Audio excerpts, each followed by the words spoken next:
They said I was too pathetic to attend the wedding, too controlling with my money. So I stopped controlling it. I just pulled it all back.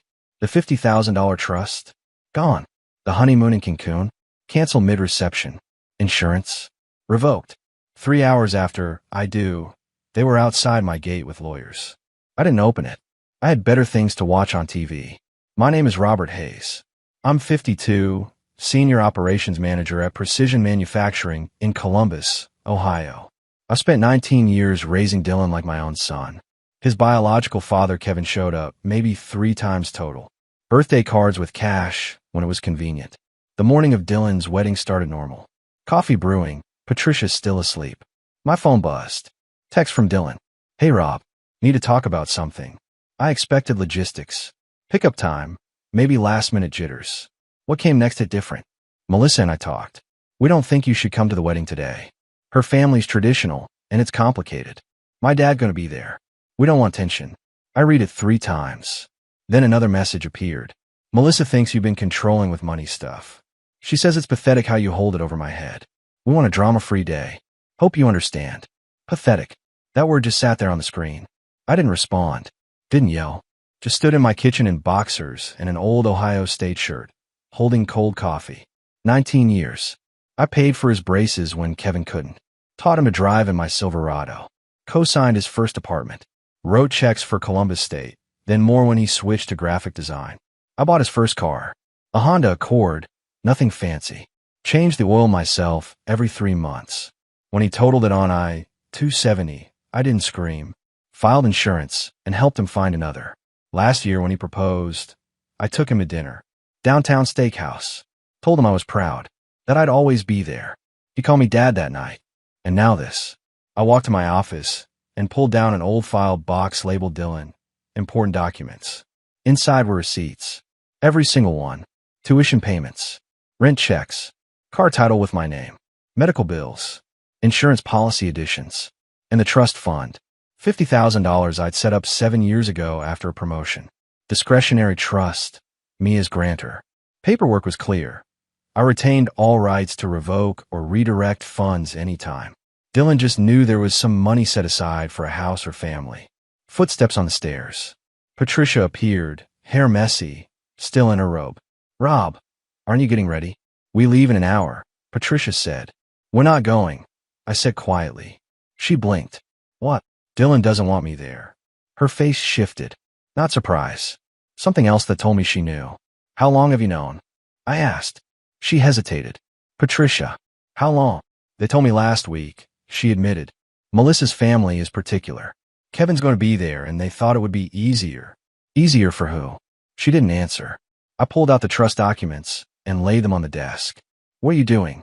Patricia asked. Correcting a mistake, I said. The office felt smaller than usual. Maybe because the walls were closing in with the weight of what I was about to do. I sat at my desk and opened my laptop, pulling up the folder I created years ago. Encrypted, password protected. The kind of thing you set up when you're trying to be responsible, when you still believe family means something. Inside were PDFs of every major financial document tied to Dylan. The trust agreement, bank statements showing deposits, receipts for the car payments, insurance premiums, tuition checks.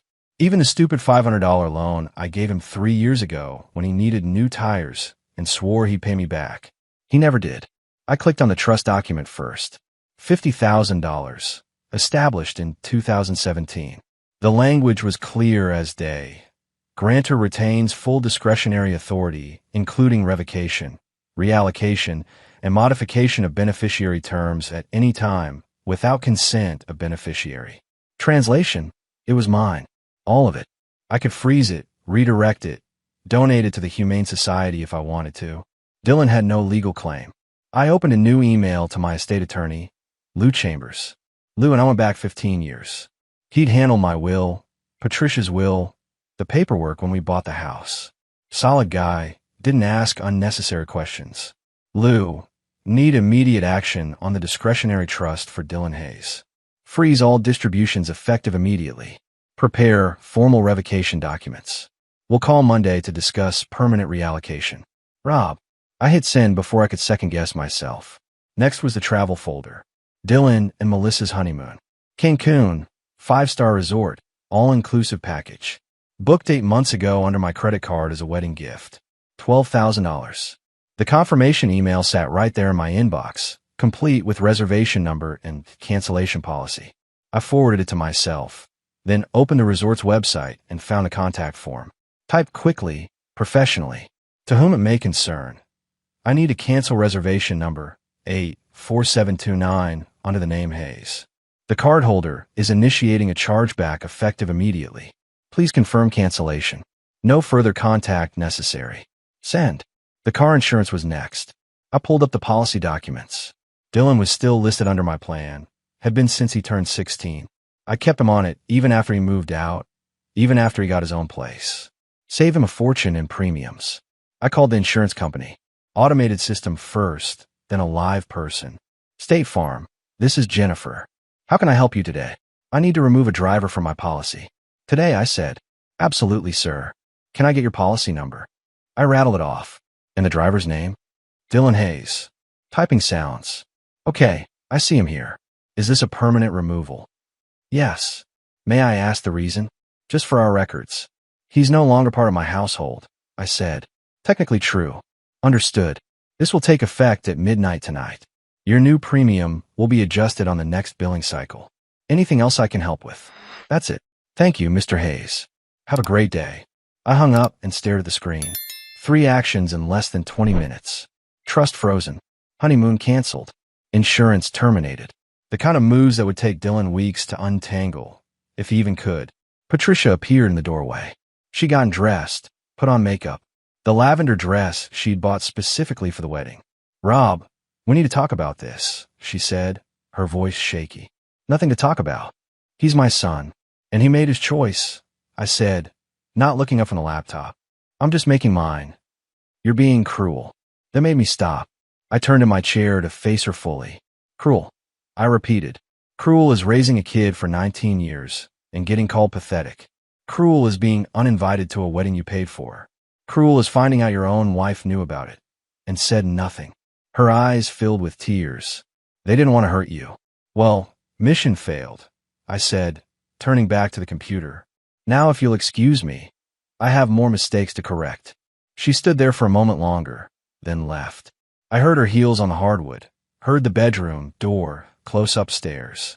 I pulled up one more document. Dylan's apartment lease. I'd co-signed it 14 months ago when his credit wasn't good enough. The lease renewal was coming up in 6 weeks.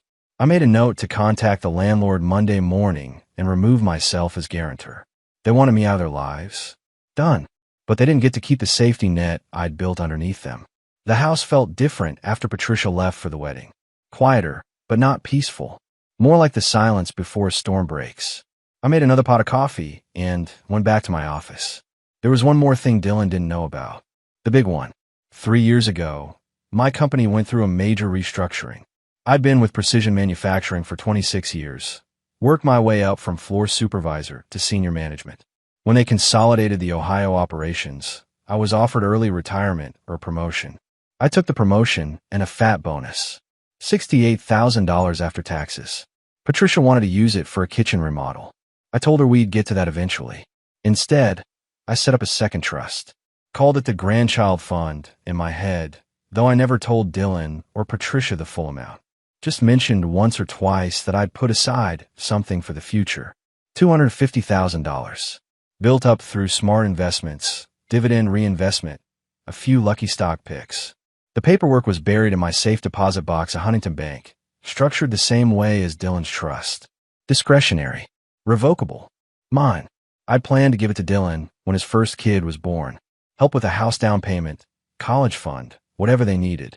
I'd picture myself as the grandfather who could make life easier, the way my grandfather had done for me. Now, that money was going somewhere else. I called Lou Chambers. Saturday morning, but he picked up on the third ring. Rob, I got her email. You sure about this? Lou asked. Completely sure. There's more. More. I have a second fund. Larger. I want it reallocated too. Silence on the line. Then Lou exhaled slowly. How much larger? $250,000. Give or take. Jesus, Rob. That's not small money. You want to move all of it? Every cent. I want to go into the Veterans Education Fund, the one that helps kids from military families afford college. You realize once we do this, it's permanent? There's no walking it back. That's the point, I said. All right. I'll need the account information and trust documents. Can you get them to me Monday? I'll bring them to your office myself. One more thing, Lou said. If Dylan figures this out and challenges it, he's got no legal standing. But Patricia might. As your spouse, she could argue community property, especially if any of this was accumulated during the marriage. The bonus was mine. The investments were mine. She never touched them. Okay, just making sure you know the landscape. I'll have everything drafted by Tuesday. I hung up and opened my email. The wedding had started 30 minutes ago. I pulled up Facebook on my phone, searched for Melissa's mother's profile. She'd been posting photos all week. Sure enough, there it was. Live updates. A photo of the ceremony space. White chairs, flower arrangements, string lights. Another photo of Kevin Brock in a cheap suit, standing next to Dylan at the altar. The caption read, "So blessed to have both fathers here to support this beautiful union." Both fathers. Like I was just an accessory, an optional extra. I kept scrolling. Found a post from 2 weeks ago. Melissa's mother talking about wedding planning. One of the comments caught my eye. "So glad you could keep it intimate. Family only is always better." Melissa's mother had replied, "Exactly. Just the people who really matter." I took a screenshot, forwarded it to my phone. Then I did something I'd never done before. I opened Dylan's Instagram, looked at his posts from the last 6 months, found one from his bachelor party. Him and 5 buddies at a bar in Columbus, beers raised. The caption, "Last night of freedom with my real family. Dad and the boys." Dad, meaning Kevin. Not me. Never me. I closed the app and set my phone down. My hands weren't shaking. That surprised me. I felt calm, focused, like I've been carrying something heavy for years, and finally set it down. Patricia came home around 6 that evening. I heard her car in the driveway, heard the front door open.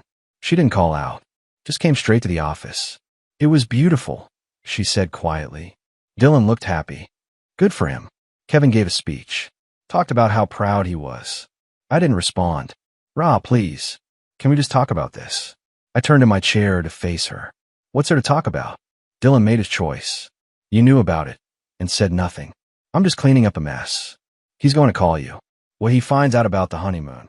"Let him call." "What am I supposed to tell him?" "Tell him the truth," I said. "Tell him his pathetic stepfather stopped being pathetic." The call came at 9:47 p.m. "Dylan." I let it ring 4 times before answering. Put it on speaker so Patricia could hear. "Rob, what the hell did you do?" Dylan's voice came through sharp, panicked. "You'll need to be more specific," I said calmly. "The resort. They said the reservation was canceled. That you did a chargeback." "That's correct." "Are you serious right now? We're supposed to fly out tomorrow." "You're still welcome to go. You just need to pay for it yourself." "Pay for it?" "Rob, that's $12,000. "Then I guess you should have thought about that before uninviting me to your wedding." Silence. Then Melissa's voice in the background, shrill and angry. "Is that him? Let me talk to him." "Melissa wants to talk to you," Dylan said. "I don't care what Melissa wants," I said, and hung up. The phone rang again immediately. I declined the call. It rang again. Declined. Then a text message appeared. "You're unbelievable. After everything we did to keep the peace, you're punishing us for trying to avoid drama." I replied, "You avoided me. Big difference." Another text. "Mom said you'd understand. She promised you wouldn't make this difficult." I looked at Patricia. She was sitting on the couch, face in her hands. "Your mother was wrong." I typed back, "Have a nice honeymoon. Or don't. Not my problem anymore." I blocked his number. Patricia looked up. "Rob, you didn't have to do that." "Yeah, I did." "He's panicking. They don't have that kind of money." "Not my concern. Melissa's parents might help." "Good. Let her precious traditional family step up." My phone buzzed. Different number. "Melissa. Mr. Hayes, this is Melissa. I don't know what Dylan did to upset you, but taking away our honeymoon is cruel and manipulative. We're married now. This is supposed to be the happiest day of our lives, and you're ruining it." I showed the message to Patricia. She looked away. I typed back, "You call me pathetic. You cut me out of your wedding. Actions have consequences. Welcome to adulthood." Send. Block. Another number. Melissa's mother this time. "Mr. Hayes, I think there's been a misunderstanding. Perhaps we can discuss this like adults? I didn't respond. Just blocked it. Then my phone rang. Kevin Brock, Dylan's biological father. I almost laughed. Yeah. I answered. Rob, it's Kevin. Listen, Dylan called me upset. Maybe we can work this out, man to man. Man to man. I repeated. That's rich coming from you. I know we've had our differences. You don't know anything. You weren't there when he had pneumonia at age 10. You weren't there when he failed algebra. You weren't there for anything except photo opportunities. I'm trying to help my son. Your son. Now he's your son. Where was that energy for 18 years? Look, I can't give them 12 grand for a honeymoon. Can you just? No, I said, and hung up. Patricia stood up. This is getting out of hand. It's just getting started. What does that mean? I pulled up the email from Lou. It means Monday morning. I'm signing papers that revoke Dylan's entire trust. $50,000. Gone. Her face went white. Rob, that's his future. He made his choice about his future. I'm making mine. He'll never forgive you. I'm not looking for forgiveness, I said. I'm looking for peace. Monday morning came with emails. Lots of them. I ignored most, but one caught my attention. Sender, Jessica Thornton, Dylan's ex-girlfriend from college. They dated for 4 years before Melissa came into the picture. Mr. Hayes, I heard what happened. I'm sorry. Dylan was lucky to have you. He just never realized it. Jess. Short. Simple. More meaningful than anything I'd gotten from my own family. I replied, Thank you, Jessica. That means more than you know. She responded within minutes. If you need someone to talk to, I'm around. Dylan and I don't speak anymore, but I remember how good you were to him. To both of us. I closed the email and headed to Lou's office. The drive took 20 minutes through downtown Columbus traffic. Lou's practice was in a converted Victorian on High Street, the kind of building that looked like someone's grandmother lived there. His assistant showed me into the conference room. Lou was already waiting, files spread across the mahogany table. Rob, good to see you. Though I wish it was under better circumstances, Lou said, shaking my hand. Let's just get through this. He slid the first document across. This is the revocation for Dylan's primary trust. $50,000 gets reallocated to the Veterans Education Fund. Sign here, and initial here. I signed without hesitation. This one's the big kahuna. The Grandchild Fund. $250,000. Same destination. Lou pushed another stack toward me. I flipped through the pages. Everything looked correct. Account numbers matched. Beneficiary organization properly listed. I signed each page. One more thing, Lou said. Dylan could theoretically challenge this if he claims you promised him the money. Did you ever put anything in writing? Never. It was always verbal. Something for the future. That's all I ever said. Good. Verbal promises of future gifts aren't legally binding. You're clear.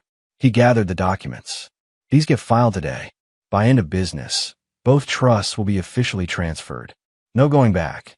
That's what I want. Lou leaned back in his chair. Can I speak frankly? Off the record. Go ahead. I've been doing this 30 years. Seen a lot of family disputes. This is one of the cleaner breaks I've witnessed.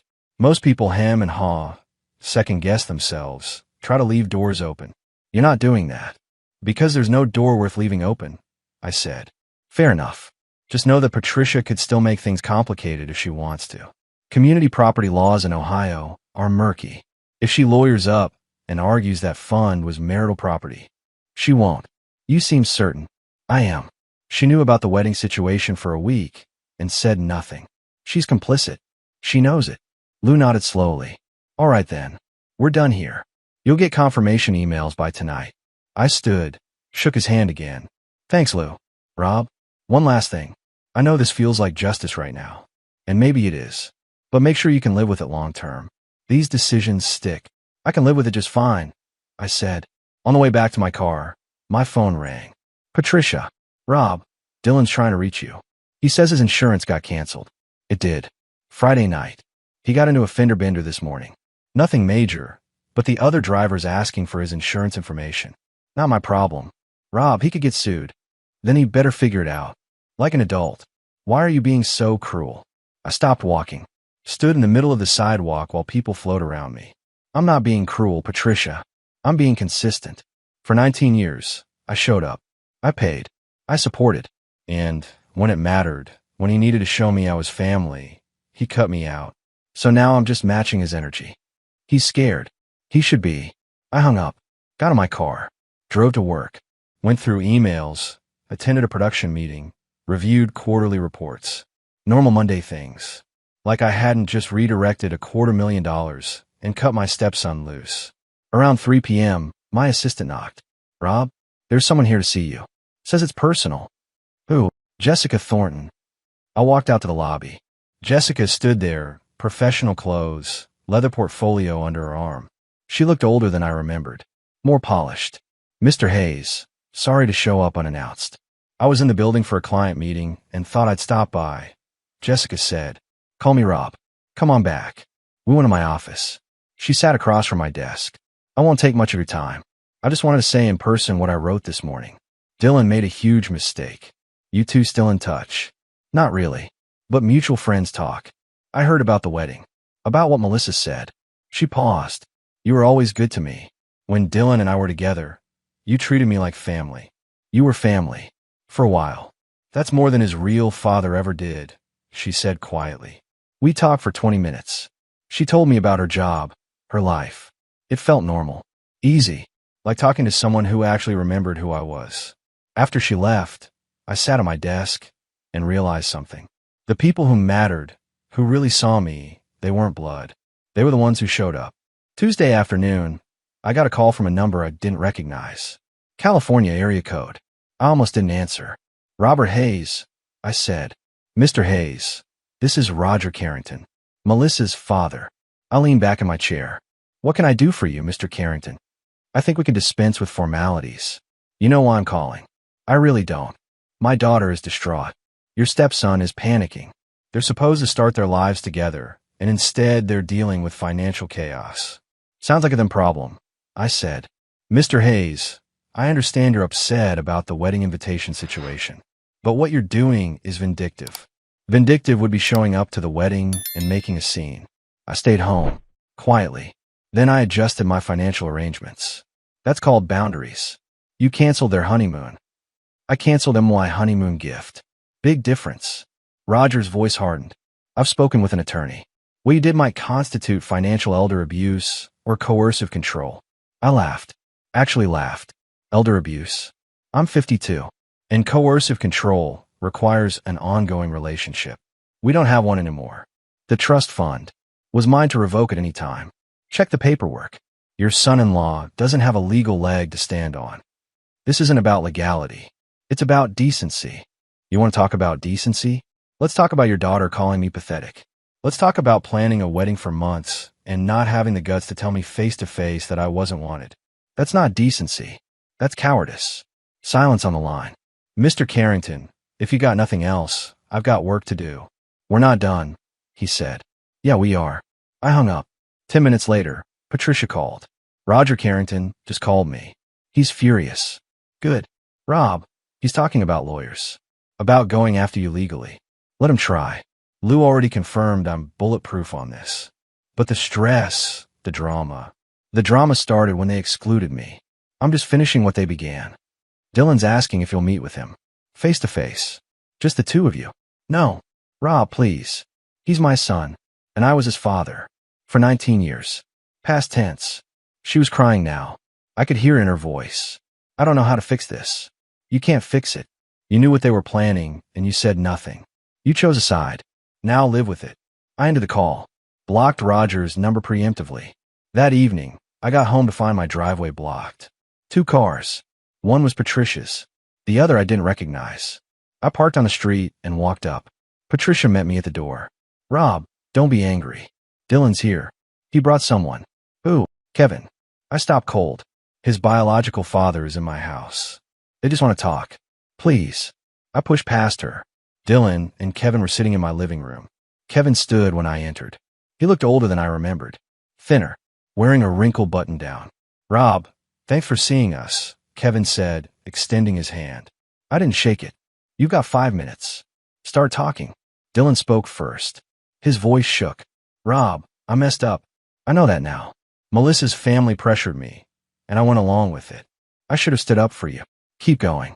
I called you pathetic. I let Melissa disrespect you. I took everything you did for granted. He wiped his eyes. I'm sorry. Kevin cleared his throat. Rob, I know we've never seen eye to eye. But I'm asking you, father to father, don't punish Dylan for my failures. Father to father, I repeated. You weren't there when he had nightmares. You weren't there for driver's edition. You weren't there for anything. Don't you dare call yourself his father to me. I'm trying to do the right thing now, Kevin said. 20 years too late. Dylan stood up. Rob, please. I'll pay you back. Every cent. The car, the tuition, all of it. With what money? I asked. You can't even afford a honeymoon. I'll get a second job. I'll figure it out. You should have figured it out before you cut me out of your life. I didn't cut you out. I just didn't want drama at the wedding. No, I said, my voice hard. You didn't want me. Say it right. Dylan broke. Started sobbing. Kevin put an arm around him.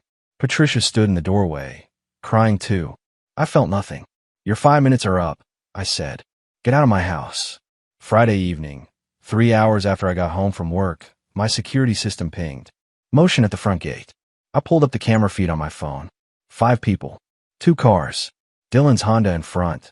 Patricia's SUV behind it. Dylan stood at the intercom. Next to him, Melissa in jeans and a sweatshirt, eyes red. Behind them, Patricia and 2 men in suits carrying briefcases. Lawyers. They'd actually brought lawyers to my house. Dylan pressed the call button. His voice came through the speaker. Rob, please. We just want to talk. Can we come in? Dylan said. I watched from my den, phone in hand. Didn't move toward the gate controls. Rob, it's Patricia. Honey, please let us in. We can work this out. One of the lawyers stepped forward, pressed the button. Mr. Hayes, my name is Todd Brennan. I represent Dylan and Melissa Hayes. We'd like to discuss a reasonable resolution to this dispute. I muted my phone and called my brother-in-law, James. Patricia's brother. James, you at home? I asked. Yeah, just finished dinner. What's up? Patricia's outside my gate with Dylan and 2 lawyers. Thought you should know. Jesus. You want me to come over? No. Just wanted someone from her family to know what's happening. In case this gets ugly.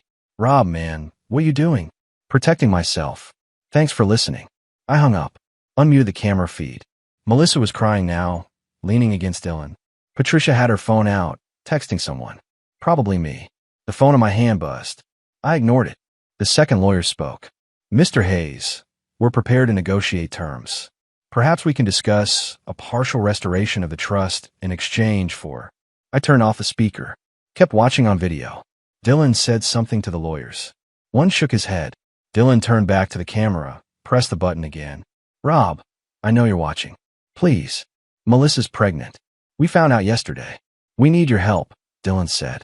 Pregnant? Of course she was. I picked up my phone and called James again. That was fast, James answered. They just told me Melissa's pregnant. Thought you should hear it from me before Patricia spins it. Oh man, that changes things, doesn't it? No, I said. It doesn't.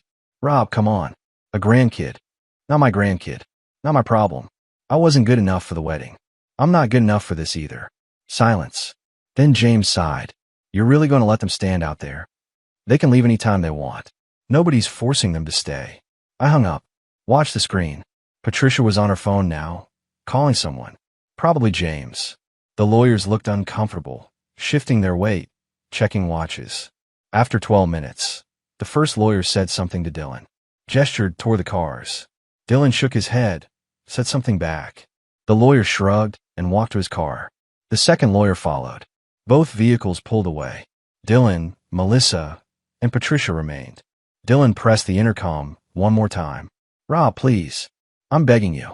I was wrong. I'll do anything. Just please talk to me. I set my phone down, walked to the kitchen, poured a bourbon, stood at the window, but not the one facing the gate. I looked out the backyard. The garden Patricia had planted 3 years ago.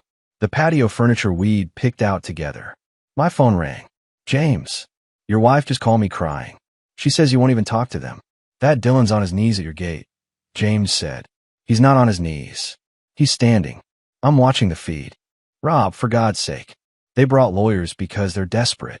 They brought lawyers because they think I can be intimidated. They're wrong. There's a baby involved now. There's always something, James. Always an excuse. Always a crisis. I'm done being the emergency fund. You're going to regret this. Everyone keeps saying that. Nobody's been right yet. I ended the call. Blocked James's number 2. The camera showed them, leaving 20 minutes later. Patricia got in her car alone. Dylan and Melissa sat in his Honda for a long time before finally driving away. I finished my bourbon. Went to bed. Slept fine. Sunday morning, I woke up to my phone exploding. Texts, missed calls, Facebook notifications. Something had happened overnight. I opened Facebook. Dylan had made a post. Public. 3 hours ago. I need to be honest about something. My stepdad, who raised me since I was 8, isn't in my life anymore. Not because he's a bad person, but because I made terrible choices. I didn't invite him to my wedding because my wife thought it would be easier without him there. I called him pathetic. I took every dollar he ever gave me and never said thank you. Now he's cut me off completely, and I deserve it. If you see this, Rob, I'm sorry. I was wrong about everything. 473 comments. Most supporting me. Some calling Dylan manipulative for posting it publicly. A few calling me heartless for not forgiving him. Then I saw Jessica Thornton's comment.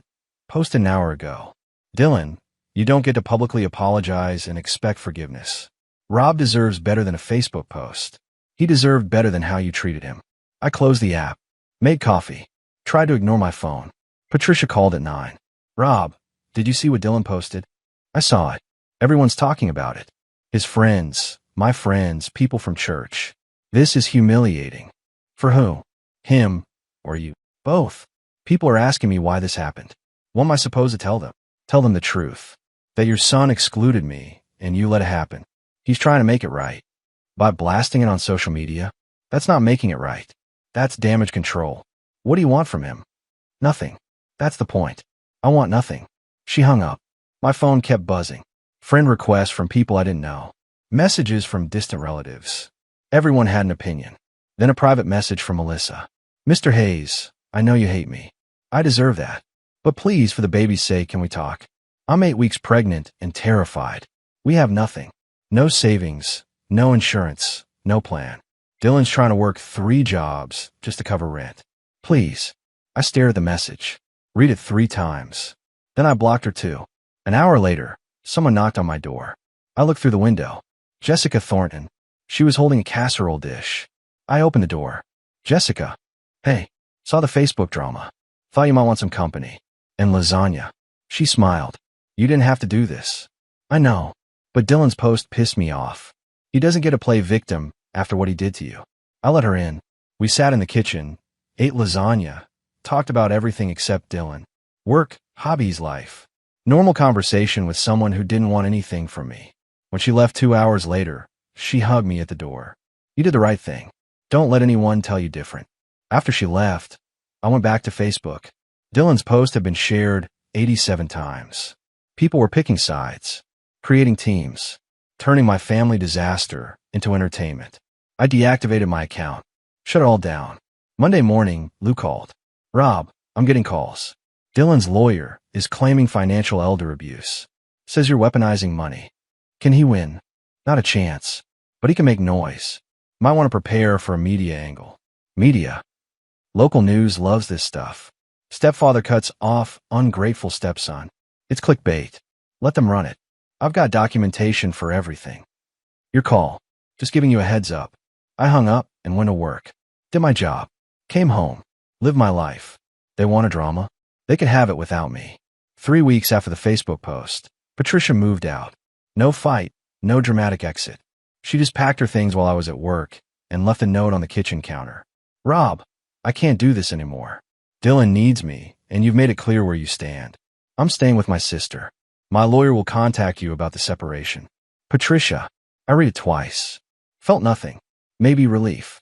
The divorce papers arrived 4 days later. She wanted the house. Half my retirement.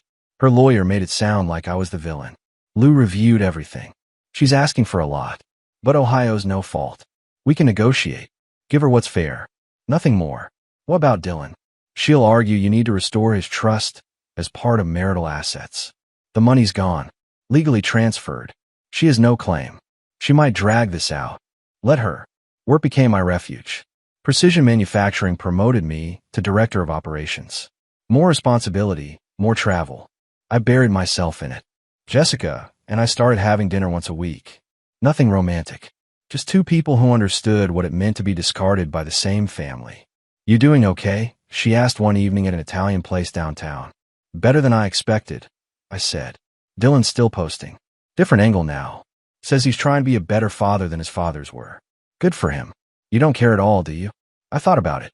I care for 19 years. I'm tired of caring. She nodded. I get that. 8 months after the wedding, Lou called. Settlement's done. Patricia gets the house and 40% of retirement. You keep everything else, including full control of all trusts and investments.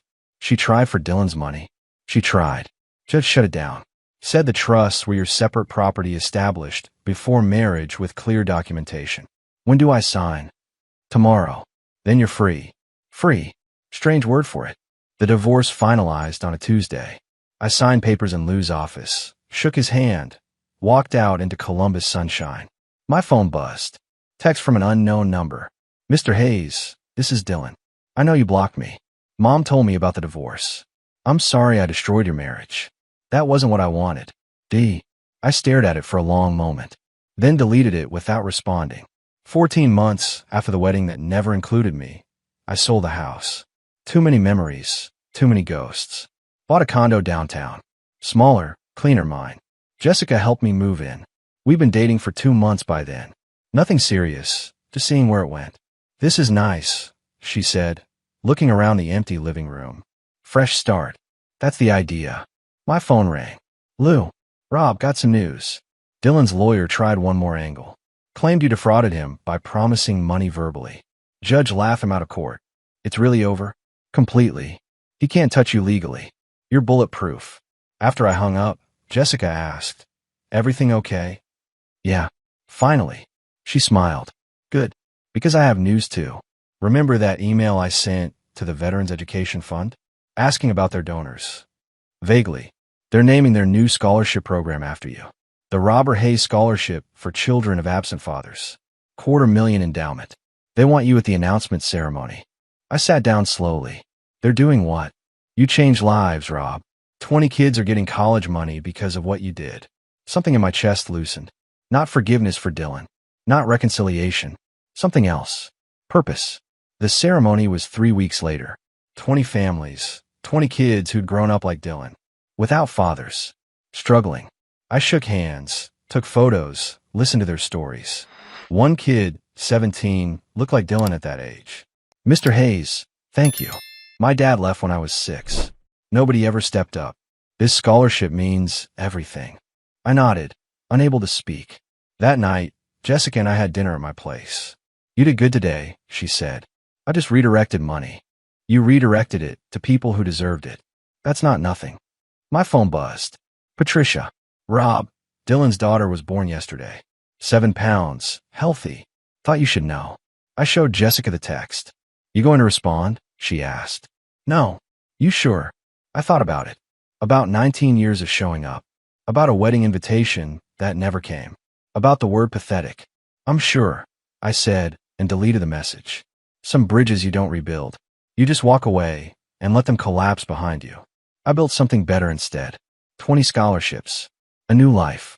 A woman who saw me clearly and stayed anyway. Dylan got what he wanted. A life without me in it. And I got what I earned. Peace.